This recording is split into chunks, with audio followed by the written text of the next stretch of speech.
Donc vous pouvez voir ici une chambre de recherche avec un éclairage de lumière tel que vous pouvez l'avoir à la maison, à savoir une lumière qui est blanche, relativement chaude, assez agréable, et que l'on peut enrichir en différents spectres. Ici par exemple avec beaucoup plus de lumière bleue, donc c'est une lumière qui est d'un seul coup beaucoup plus stimulante, qui va nous permettre d'améliorer notre performance, qui va par exemple avoir un effet sur le fait que l'on exprime ou pas l'hormone qui fait dormir, la mélatonine, et qui synchronise les rythmes circadiens.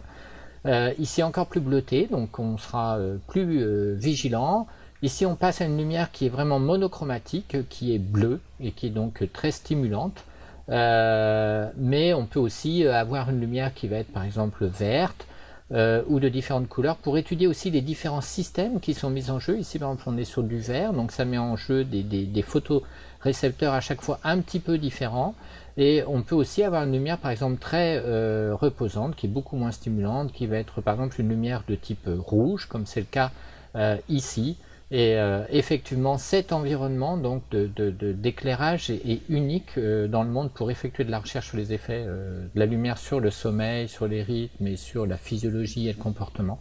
Parce qu'il n'y a pas de chambre équivalente dans le monde qui permette de réaliser ce type d'éclairage avec une telle homogénéité, une telle possibilité d'administrer aussi bien un éclairage d'une seconde à l'autre que progressif, que de reproduire de l'aube, un crépuscule, ou des types d'éclairage de ce type-là.